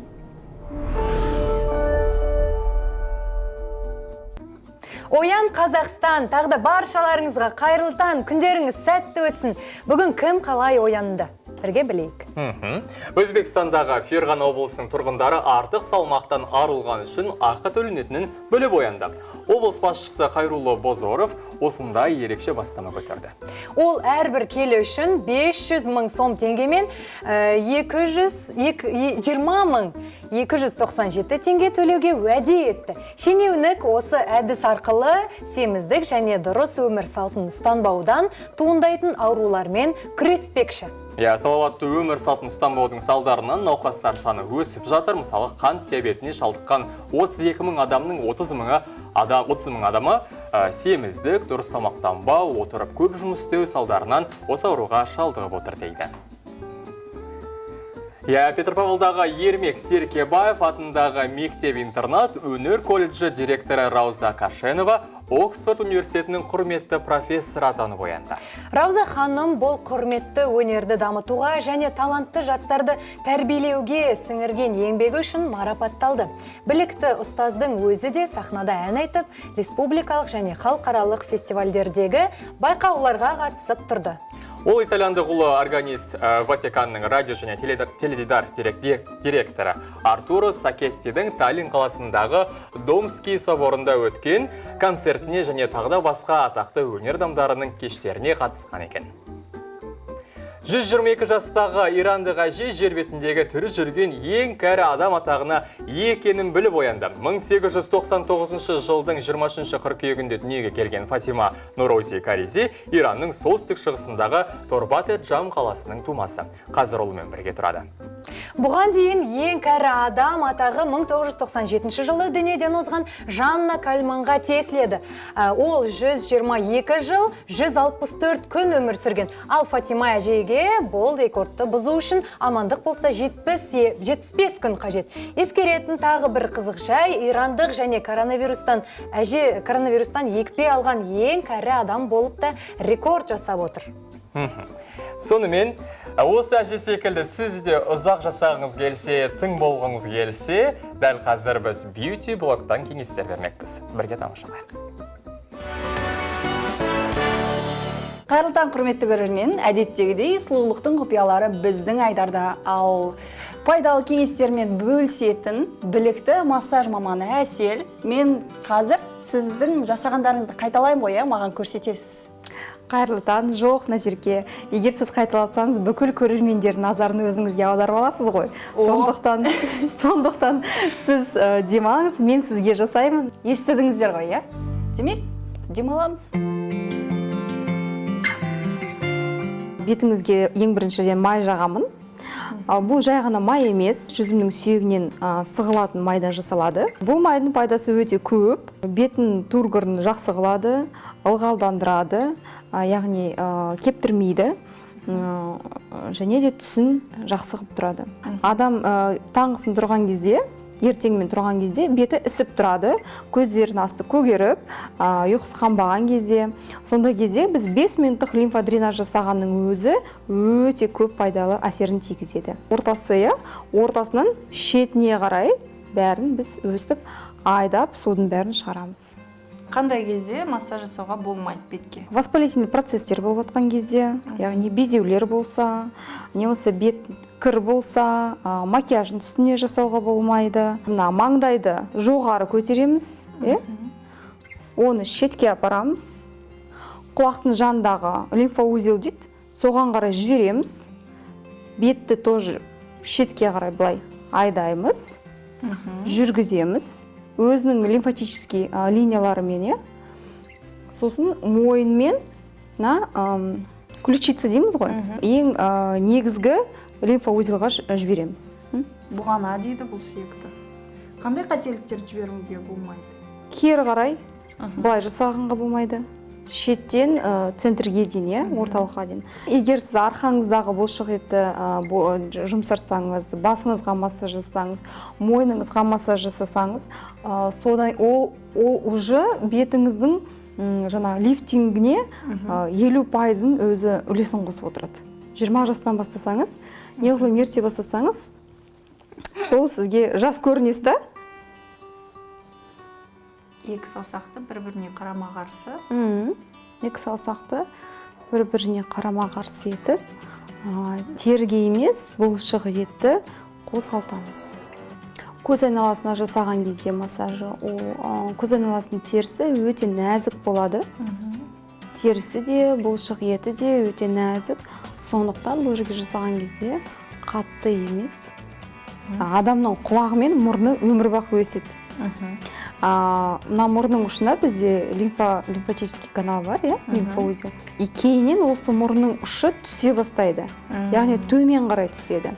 Төмен түскен кезде, мына ек болса, оған сол мұрның ұшына қарай бетіп кері айналып көтеріле бастайды. Спазмированный, подбородогымыз. Мұрның ұшы түсе бастайды. Сонда біз жаңағы детский сказкалар бар ғой. Мұстанге бірге. Мұстанге бірге ұқсап қалады. Сондай болмас үшін біз екті төмен түсіреміз, бұлшық етін расслаблять етіп. Ал мұрынды керісінше жоғары көтереміз. Мұрынның ұшын жоғары көтеріп, ал үстіңгі ерні төмен бассаңыз, тартсаңыз, мына ортасындағы кішкентай ғана бұлшық ет бар. Мұрынның ұшын түсіретін, немесе көтеретін. Соны егер босатсаңыз, мұрныңыз бетіп томпайып тұрады, жоғары қарап. Қыр-мұрын болып тұрады, иә. Осымен біздің массажымыз аяқталды. Көп рахмет сізге, Әсел. Аяқталмаса екен деп отырдым ғой, жаттым. Негізі бетті көріп тұрсыздар, қызарды әбден, қан жүгірді деген сөз. Осылай күніне 15 минут қан жүгіртіп тұрсаңыз, жас қалпыңызда қала бересіз.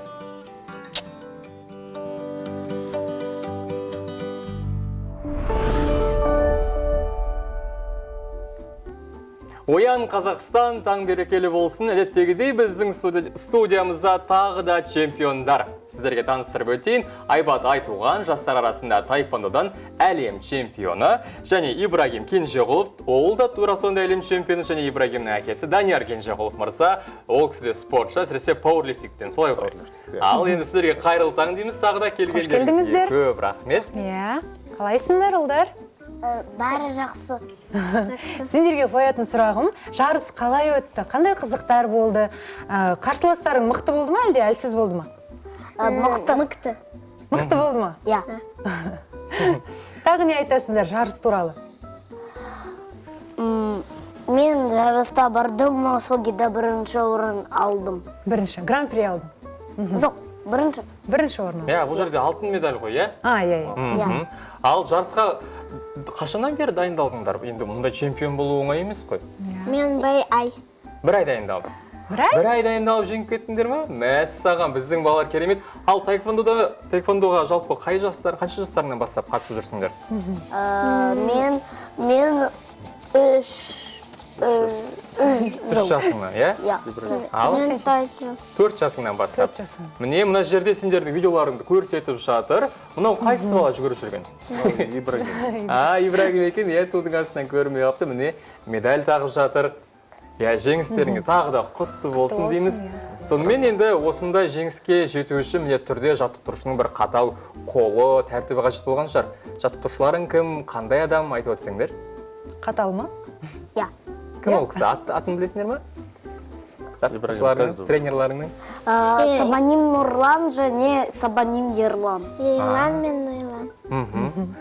Иә, олар сендер қалай жаттықтырады? Не істейді? Былай ұр дей ма? Қалай жаттықтырады? Ол айтты бірінші раунда аяқпен ұр, сосын қолмен добивать. Арғай ұрып жық деді ғой, е? Иә. Ал саған қандай кеңестер берді? Мен аяқпен не қолмен. Таэквондода аяқпен ұратын сияқты ғой, иә? Тек қана аяқпен ұрады, иә? Енді Данияр мырза, өзіңізді де сұхбатқа тартқымыз келіп отыр. Өзіңіз де спортшыңызсыз, балаңыз да спортшы. Өзі таңдады ма бұл жолда, әлде сіз балам спортқа мен сияқты айналысу керексің, қатысу керексің дедіңіз бе? Әр бала ойнағысы келеді. Спортты әрине енді әке-аналар таңдайды ғой. Сондықтан енді өзім бұрыннан таэквондоға қатысқам кезінде бала сосын аяқпен, қолмен жақсы соққы жасасын деп, өзін-өзі қорғау үшін, жаңағы дисциплина үшін деп, сол таэквондоға бердік баланы. Отбасыңызда басқа да спортшылар бар ма? Басқа мүшелері? Спортшылардан енді аталарымыз күрес қойында. Күреске қатысқан, сол международный деңгейге жеткен мастер шебер болған, сол спорт шебер күрестен. Енді мына Ибрагим немерелері, өзім ұлым осындай деңгейге жетіп жатыр. Сол 3,5 жастан бердік спортқа, таэквондоға. Содан әлімге дейін бар жүр. Яғни қанда бар дүние дейсіз ғой енді, атасын қуантып, сіздерде қуантып осылай жеңімпаз болып жатқаны барша Қазақстан үшін үлкен мақтаныш. Енді сіздердің жалпы үйдегі күн тәртіптеріңіз қалай? Таңертең тұрып бірден жаттығудан бастап кетесіздер ме, не істейсіздер? Таңертең тұрып таэквондосына барады. Сағат 10-нан тренировкасы, тренировкадан келеді, әрі қарай домбырасы бар. Домбырадан кейін сабағына барады. Екінші күні шахматы бар, сосын школы бар. Полный график. Яғни бала қазірден бастап қарбалас болып кетті ғой, сағат 11-де ұйықтайды, азанда тұрады, и күні бойы сол айналысады жаңағы. Ал енді біздің жаңа чемпиондарымыздан жаттығу кезіндегі бір қызықтарын көрсетсе, қалай жаттығасыңдар, бірлеріңде қалай соққа жығу керек, сондай бір кеңестер көрсетіп мына жерде ортадан қолқа сұрағымыз келіп отыр. Көрсетіп жібересіңдер ма? Ал қайсысы көрсетіңдер? Ал Төл көрсетеді. Моет. Бұл так. Бұлай көрсін да. Ал. Жұттаны. Тосын түл жүмби. Жүк. Оға.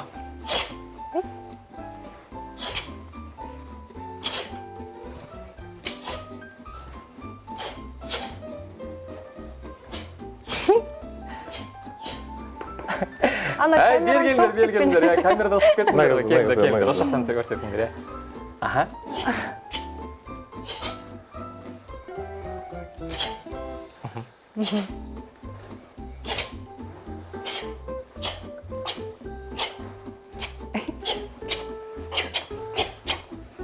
Бәрі келді, не деген? Не деген қызық. Және сүйкімді әрі бір сондай нағыз чемпиондардың қимыл әрекеттер екен.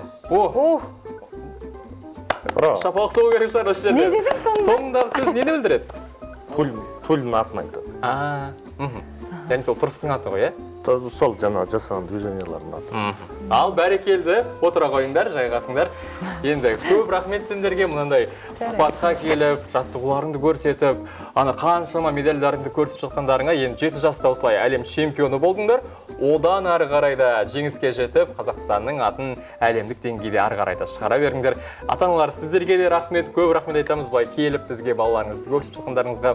Енді бізде дәл қазір құрмет көрермендер, осы спорт тақырыбын ары қарай жалғастырамыз. Сіздерді экранға жақындап, йога жаттығуларын бірге қайталап үйреніңіздер. Сәлем, мен Жұлдыз. Бүгін сіздермен біз йога жаттығуларын жасайтын боламыз. Бүгінгі жасайтын жаттығудың аты 3 бұрыш позасы. Ол үшін аяқтарымызды кеңірек етіп ашамыз, денеміз түзу. Терең дем алып, қолдарымызды жоғарыға иық тұсында көтереміз. Назарымызды жоғарыға қаратамыз. Дем шығарып, еңкейеміз алдымызға.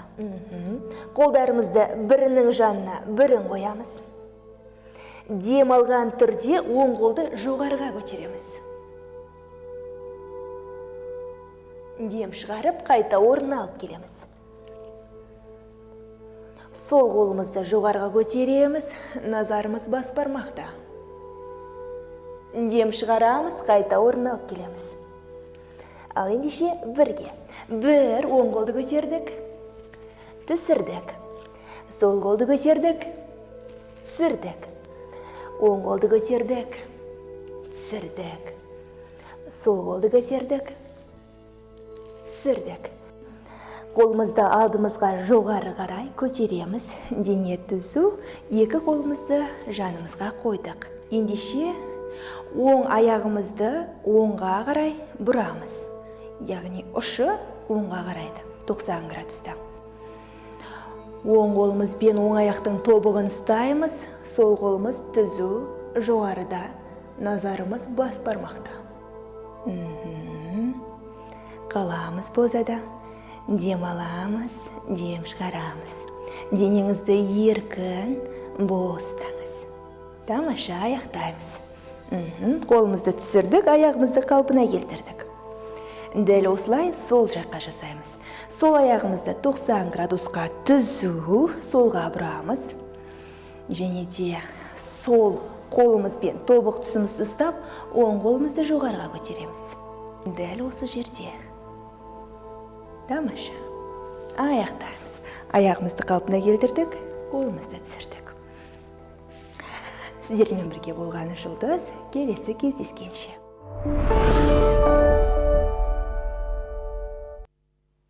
Оян Қазақстан салауатты өмір салтына біздің бағдарламамен аттаныңыз. Ал енді дәл қазір өзге де жаңалықтарға ойыссақ.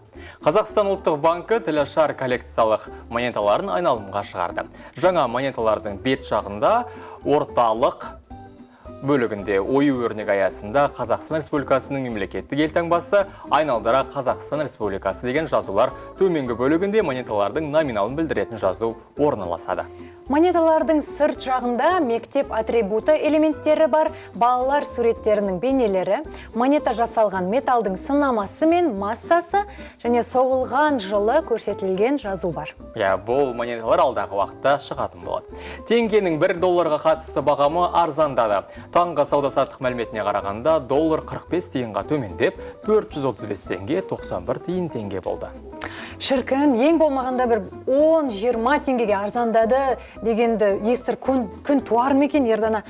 Айтпа, осындай мәтін жазылыпты. Енді ары қарай жалғастырайық, дәл қазір бізде сауда-саттық биржасында евро 490, ал рубль 5, қырғыз сомы 5 теңгеге және құлдырауын тоқтатпаған түрік лирасы 24 теңгеге саудаланып отыр.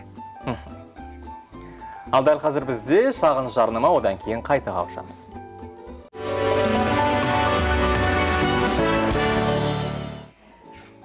Оян Қазақстан, қайырлы таң баршаңызға, күндеріңіз сәтті өтсін, позитивке, қуанышқа толы болсын. Ал біз жалғастырамыз.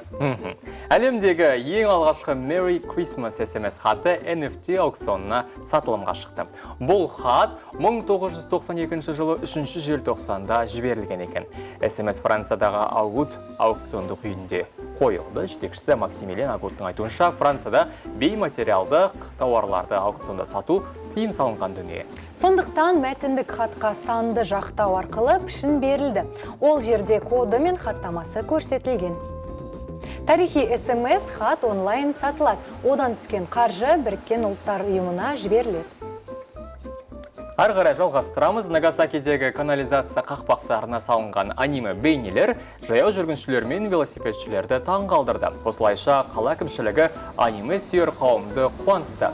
Алайда бұл идеяны шаһар басшылары халықпен тілдесіп, қызықты идеялар сұрау арқылы жүзеге асырған. Келісіп пішкен тон келте болмас деген осы. Сонымен әкімшілік қоғаммен байланыс орнатудың нәтижесінде 6-шы сынып оқушысының ұсынысы таңдалған. Наурыз айына дейін аниме кейіпкерлерінің саны көбеймек. Қызықты болу үшін олардың бейнеленетін орны тұрғындарға хабарланбайды. Дәл қазір осы өнер жаңалықтарын, осындай кішкене шығармашылыққа толы қызықты жаңалықты біз арт-влогпен жалғастырғымыз келіп тұр. Шырақ Байназар алматылық суретшілердің Елордадағы көрмесіне барып қайтыпты, бірге тамашалайық.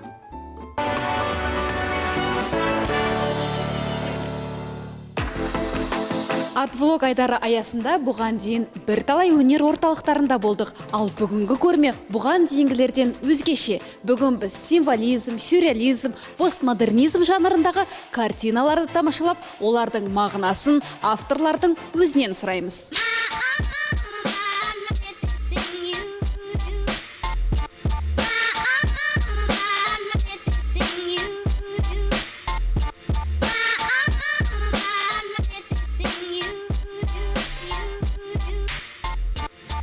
Әдетте адамдар әртүрлі кештерден ортақ фото жасап естелікке қалдырса, Мадина осындай картина ретінде бейнелейді екен. Мадина, жалпына өміріңіздегі бір сәт қой. Бұл жерде мен сыныптастарымның кездесуін бейнеледім. Біз 20 жылдан кейін бас қосқан едік. Демек, біз көріп тұрған мына екі жұп осы 20 жылдан кейін кездесіп, осы кештен кейін үйленіп кеткен екен. Иә. Мысал басқа жұпқа тоқталсақ, жігіт қызды ұнатып отыр, ал ол өз-өзімен сүйсініп селфи жасап отыр. Әрқайсының мінезі болмысы бар. Әркім мұнда өзін көре алады. Увидеть в каждом самого себя. Вам нравится? Байқағаным, сізге мистика жанры ұнайды. Да. Потому что реальная жизнь, Я шынайы өмір көбісін жалықтырған шығар. Басқа бір әлемге кеткім келеді. Біреулер кино, сериал көрсе, мен осы өнер әлеміне кетемін. Әрі қарай жүріп, сіздің жұмыстарыңызды бірге тамашалайықшы. Неге сіздің кейіпкерлеріңіз көңілсіз, бір сондай ауыр? Немного загруженные. Өйткені мен өзім сондай шығармын, оның бәрі іштен шығады ғой.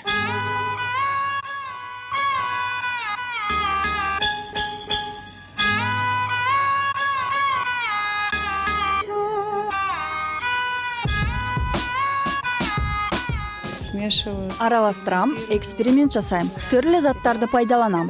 Бұл органикалық графика, табиғи материалдар қолданылған. Очень интересно. Өте қызық, қалай кофені бояуға айналдыруға болады?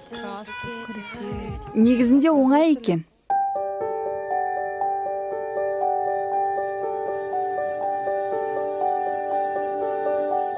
Ортасында біз алтын түсті көріп тұрмыз, ол қалай шықты? Құпиясын айтайын ба? Айтыңыз. Барлық құпияны білгіміз келеді. Бұл жұмысым шаңырақ, бақыт шеңбері деп аталады. Ортасында жарқырап тұрған алтын түс куркума. Ас бөлмеде бар нәрсенің бәрін іске жаратыпсыз ғой. Иә, дәмді жұмыстар.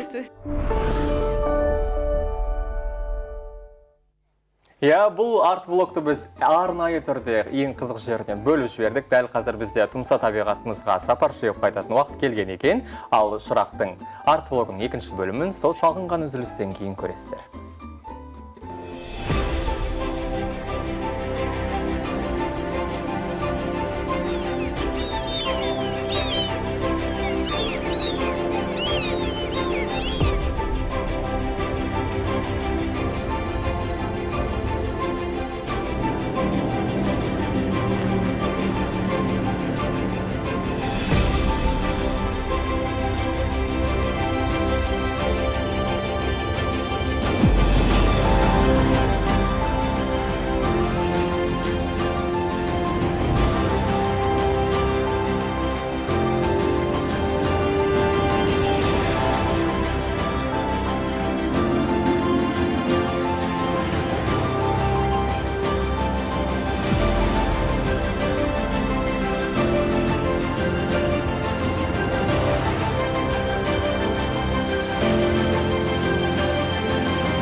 мүк жетекшінің түсі дей ме?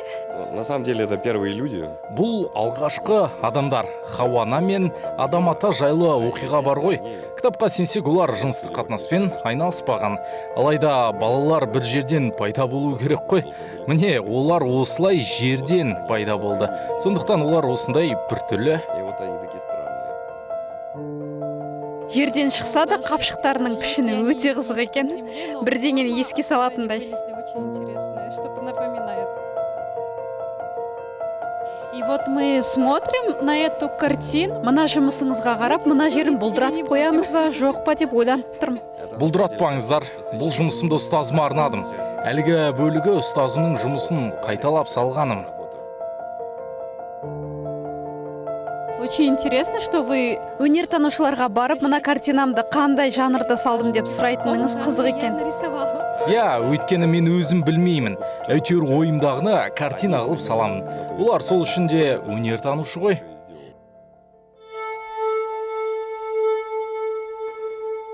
Картина салып күн көруге бола ма? Это очень такая щепетильная тема. Бұл бір сондай ыңғайсыз тақырып.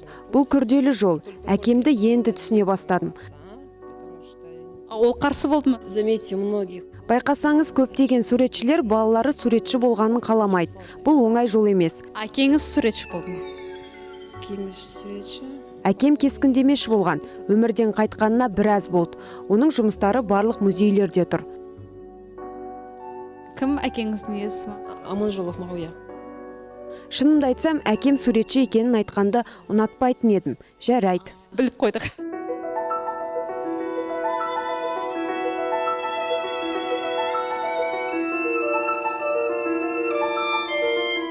Во сколько оценивается? Сіздің ең қымбат картинаңыз қанша тұрады? Жауап беру міндетті ме? Әрине. 5000. Солай ма? $5000. Орташа бағасы 2-3 доллар.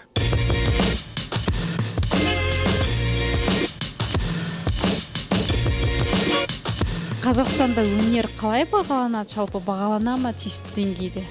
Сол жағы кенжелеп тұрады. Жаңа вкус дейді ғой, мысалы, кейбіреулер картина қарап бір не алады, жаман әсер алады, соны айтады, мынау не деген картина, мынау қандай жаман деп.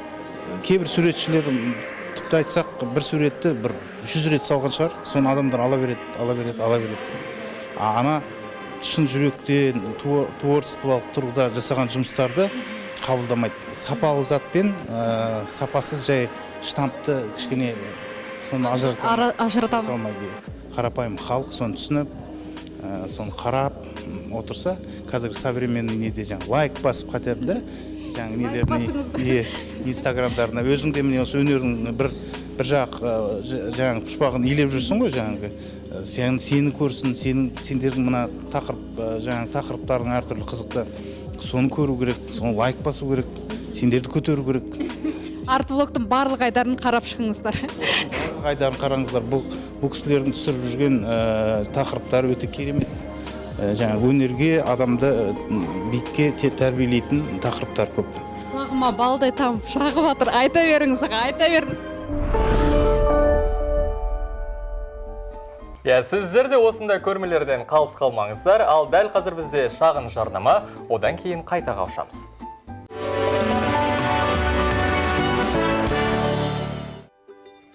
Оян Қазақстан, таң берекелі болсын. Сіздермен бірге Ердана Арай және біздің студиямыздың қонағы Динара Солтан. Бір қолымен бесікті тербетсе, бір қолымен жағы әнімен әлемді әнге бөліп жүрген әнші десем артық етпес. Қош келдіңіз тағы да, қайырлы таң. Енді осы өнерде жүргеніңізге 15 жыл болыпты, соған орай. Жеке концертіңіз өтіпті, құтты болсын. Тағы да шығармашылығыңызда қандай жаңалықтар бар? Шығармашылығымда жаңалық енді көбінесе менімен әзілдесетін, қайтадан бала туайын деп жатқан жоқсың. Соны айтқым келеді, жоқ. Әзірге осы шүкір деп 6 баламызды тәрбиелеп жатырмын. Жаңалық енді сол 8 желтоқсанда менің 35 жас туған күнім болды, одан кейін 15 жылдық шығармашылық жолында жүргеніме 15 жыл толды. Сонда атап өттік. Енді үлкен республика сарайында концерт жасамасам да, өзімнің кішігірім студиямда 2 күндік концертінде атап өттім. Бірінші күн ол өзімнің құрбыларыма болса, жаңа өнерде жүрген достарыма арнадым. Өйткені біз өте сирек кездесеміз бір-бірімізге, білесіз, пандемиядан кейін көп концерттерде жоқ. Оның астында жаңағы көп тойларды да доғарыпты. Оны күні біз студиямен концерт бердік, қарапайым осы халыққа. Өзім сенген жоқпын, 2 күнде билеттер сатылып кетті. Кәдімгідей билет сатылып, аншлаг болды деп айтуға болады. Және де Батыс Қазақстаннан, Атыраудан ұшып келген адамдарды болды. Арнайы осы менің концерттерге. Жерлестеріңіз. Иә. Енді сізді сонау Суперстар KZ жобасынан бері танимыз, халық жақсы көреді. Соңғы кездері жаңағы Session Live деген арнайы жобаны да қолға алғаныңызды байқадық.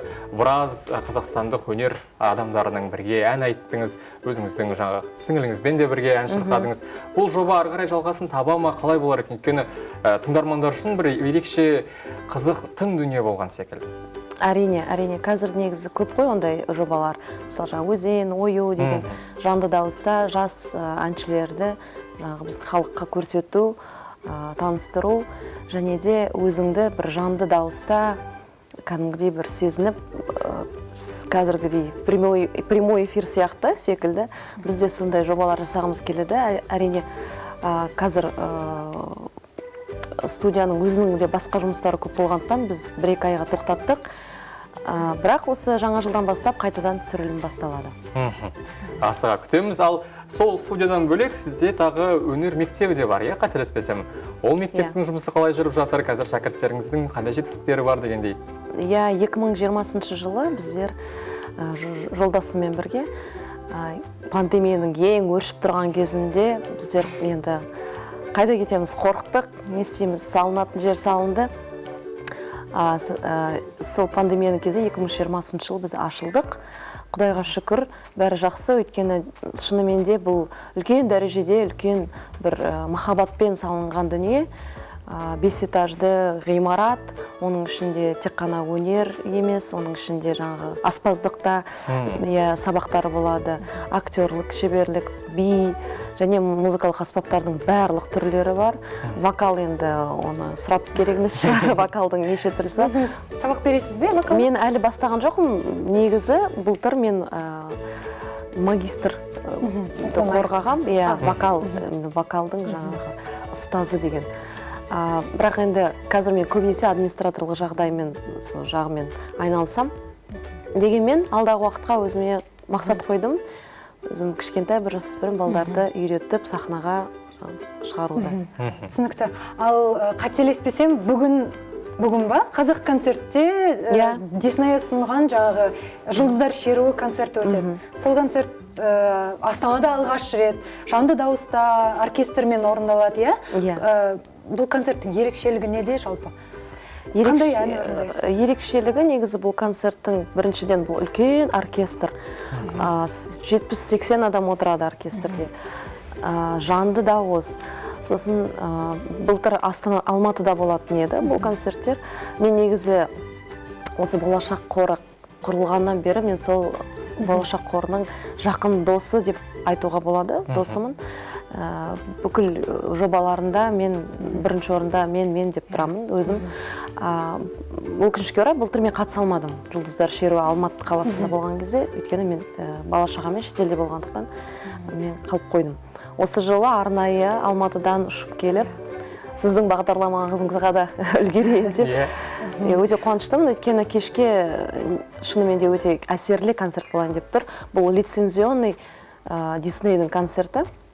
Өйткені оны да жасау оңай емес. Үлкен оркестрмен, жанды дауыста. Мен кеше репетициясында болғанда кішкене қорқақтап қалдым. Өйткені үлкен оркестрмен айту ол оңай емес. Әндер қазақ тілінде аударылды, иә? Ең бірінші ерекшелігі әрине ол қазақ тілінде айтылған. Жаңағы Король Лев деп жатамыз, басқа да. Сіз қайсы әнді орындайсыз? Мен сол Король Левтің ең үлкен саундтрегін.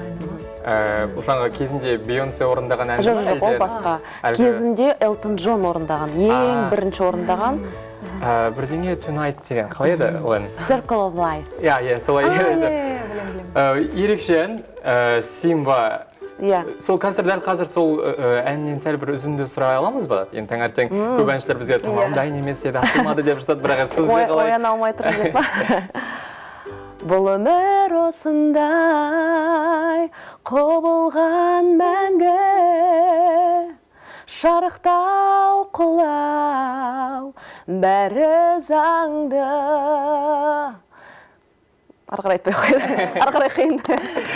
Кешке келіңіздер, тыңдайсыздар сол кезде. Бұл кеште меніңше көптеген жұлдыздар келіп, бәріміз сол балалық шаққа қарай саяхаттап алып кететін секілді, түрлі мультфильмдермен. Жұлдыздар шеруі деп сол.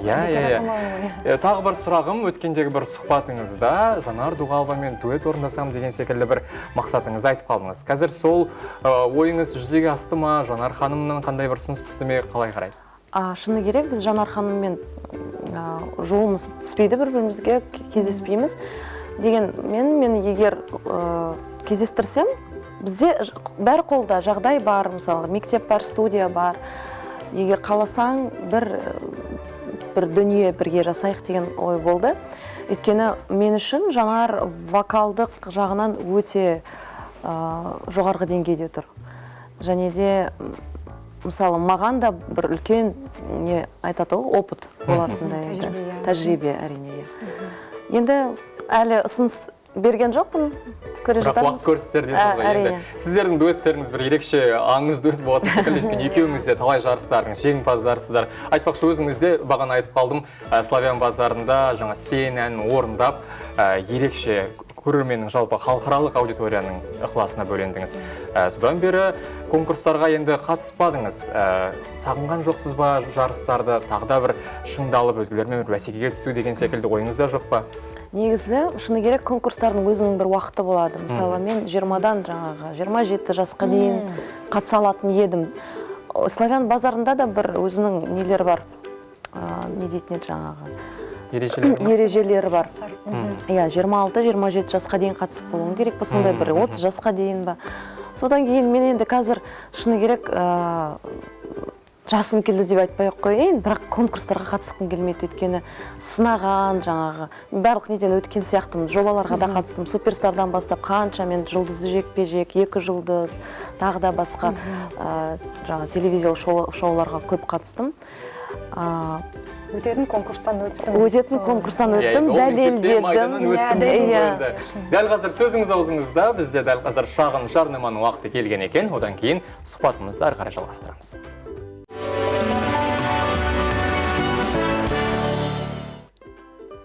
Оян Қазақстан, таң берекелі болсын, сіздермен бірге. Бізде бүгін қонақта Динара Солтан, әнші, әрі көп балалы ана. Айтпақшы, осы көп балалы ана деген кезде өнер мен осы үй шаруасына қалай үлгеретіңізді бір сұрап, құпияңызды білгім келіп отыр. Қалай үлгересіз жалпы? Көп қойылатын сұрақ. Шынымен тек қана уақыт.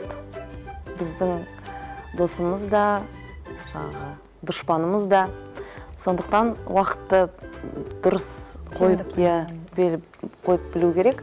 Мен мысалы таңертең 6:30-да тұрамын. Содан бастап менде үй шаруасындағы жұмыстар.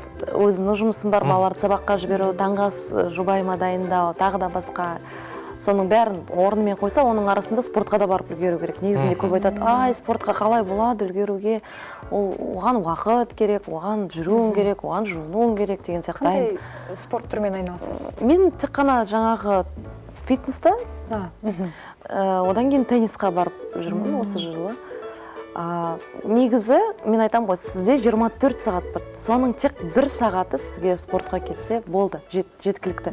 Бір аптада 3 сағат. 3 рет демек. Енді шынымен де сол сахнада алғаш көргеннен бері сіз тек жасарып келе жатқан сияқтысыз. Айтпақшы, сіздің балаларыңыздың 5-еуі мектеп жасында, иә? Мектепке барады, балабақшасы бар деген. Жоқ, 4-еуі. Енді мына пандемия кезінде бәріне үлгеру қиын болған шығар. Бәлкім сізде жаңағы бала күтушісі деген секілді көмектесті ме сіздерге? Әрине, менің бір ғана бала күтушім бар, ол менде 12 жыл жасап жатыр. Демек, менің қызым 12-де, сол бірінші қызымдан бастап жаңағы 6-шы ұлыма дейін қарап беріп жүрген үйдің бір айтады ғой, өзіміздің бір адамымыз болып кетті. Ол күтуші деп те айтпаймын, ол менің жаңағы әпкем сияқты, әпшем сияқты. Отбасыңыздың бір мүшесіндей болып кеттіңіз ғой. Отбасымыздың әрине мүшесі болып кетті. Сізден жаңағы 7-8 балалар тағы келе ме деп күтпеймін жатта ол кісіден. Қой дейді маған, болды. Мен енді қазір ештеңе айтпаймын, өйткені бұрын маған бұл енді қалай тағы да бола ма болмай ма дегенде жоқ дегенде бір айда 9 айда кейін деп қайтып отыратын едім. Упс деп. Енді қазір өйтіп айтпаймын. Өйткені сөйтіп айтсам, мен сразу қорқамын да келесі күні ойбай деп отырмайын. Сондықтан енді бәрі Алланың қалауымен әрине шүкіршілік жасау керек. Бала тәрбиесіндегі 3 бір қағиданы айта кетсеңіз, қалай тәрбиелеу керек балаларды? Ең бірінші қағида менің ойымша еркіндік беру керек әр балаға. Өзінің бір ойын жеткізе алатын. Өйткені біздер бұрыннен совет кезіндегі балаларымыз ғой. Бізді осылай жаса, осылай бол, осылай отыру керек, қол тұру керек дегендей көп ережелер көп болды. Ал қазіргі балалар басқаша, өмір басқа, заман басқа. Сондықтан біз де сол заманға кішкене бағынып, балаларды бір еркіндік, өзінің бір ойын жеткізе алатындай, сондай бір неге өмірге дайындауымыз керек. Әрине, онымен қатар тәрбиелеу керек. Қызға 40 үйден тыйым, мен оны ұстанам. Әрине. Өйткені біз 3 қызбыз үйде, менің анам мысалы бізді осылай ұстаған. Енді ол ұрып соғуда емес әңгіме. Тәрбие болу керек та. Ақ пен көкті, қараны ажырата білу керек. Сол, әрине, он велосипед ойлап керек емес бұл жерде. Тәрбие болу керек. Ол балдарға әрине ананың махаббаты басқаша, ол кішкене бір жақсы жағынан болсын, білмеймін, жаман жағынан ұрыспауға тырысады ана. Әрине мен әкесіне айтамын, ұлдар сенікі болсын, қыздар менікі. Өзің қысып ал деймін ғой. Бөлісіп аласыздар. Енді бізде бағдарламамыздың ерекше бір эксклюзивті айдары Мустанг деп аталады. Бұл жерде түрлі Қазақстандағы жаңа жұлдыздар, әншілер өз әндерін арнап кетеді. Сіздің жаңа жарнама барысында тағы да бір жаңа әннің тұсауы кесілгелі жатқанын естіп, біліп қалдық. Жаңа сен, сый деген секілді бұл да бір 3 әріптен тұратын мұң деген әннің келе жатқанын білдік. Енді бізде де Мустанг, оян деген сияқты 3 әріптен былай бөле салға болады. Сізде сол айдарымызға келіп шырқап, жаңағы тұсау кесерін жасауға шақырамыз. Келесіз ғой? Рахмет, әрине келемін. Сізбен бірге онда уәдеңізді алды. Біздің эфирден сіздің Мустанг айдардағы өнеріңізді бүкіл халықта күтетін болады. Енді сұхбатқа келіп, осылай алтындай уақытыңызды бөлгеніңізге рахмет. Бүгінгі кештегі концертіңізге, өнеріңізге сәттілік тілейміз. Рахмет. Ал дәл қазір бізде, құрметті көрермендер, Мустанг айдары Дильназ Ахмадиева, Босса Нова.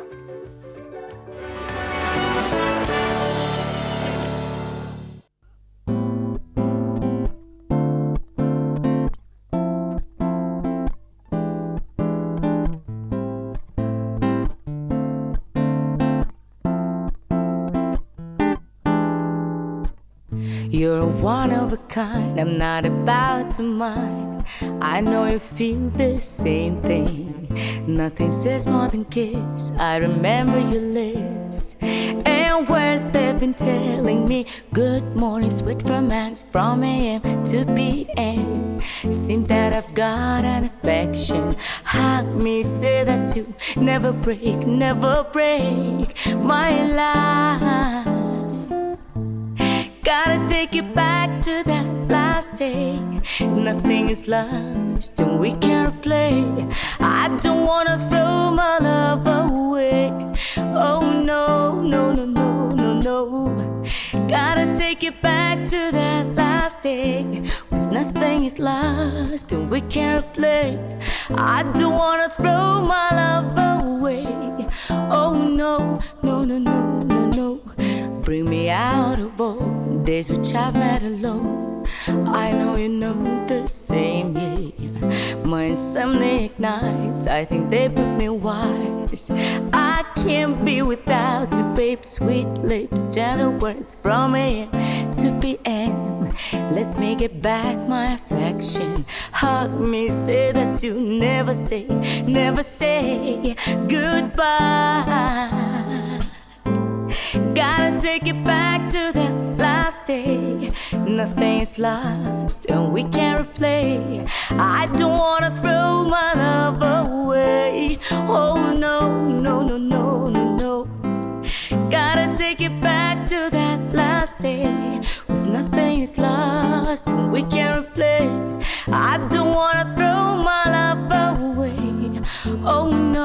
no, no, no, no, no.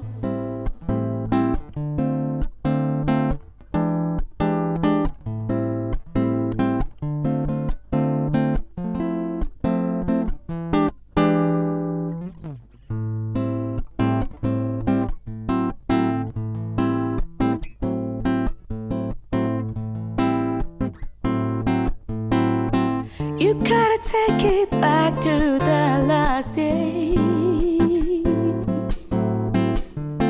When nothing is lost, we can replay.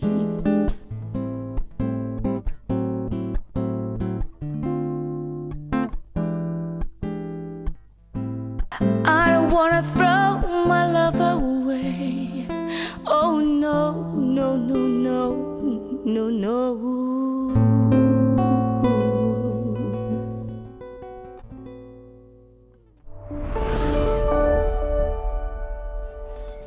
Оян Қазақстан тағы да баршаларыңызға қайырлы таң. Ал біз эфирімізді аяқтамас бұрын әдеттегідей кезекті қызықты жаңалықтар топтамасына береміз.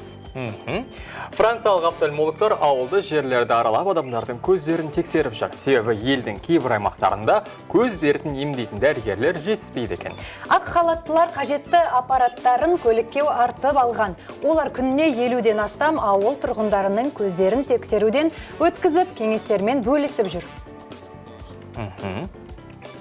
2022 жылы Қазақстанның 6 аймағы бойынша әуе рейсі субсидияланады. Оның ішінде курорттық бағыттар да бар. Түсініктілме айтқанда, билет құны арзандайды деген сөз.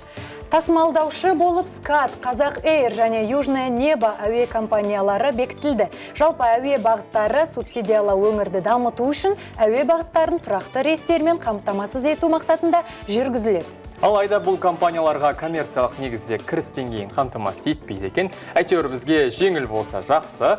Сонымен 2022 жылдан бастап Түркістан, Көкшетау, Петропавл, Балқаш, Үржар және Үшарал қалаларына қатынайтын ұшақтың билет құны 9.000 мен 25.000 теңге аралығында бекітіледі. Сонымен біздің 2 сағатымыз зу етіп өте шықты. Сіздерге бүгін пайдалы кеңестер, қызықты қонақтар және ән шашу ұсындық. Ертеңгі сағат 7-ге дейін 7-шінің желісінде болыңыздар. Оян Қазақстан! Сау болыңыздар!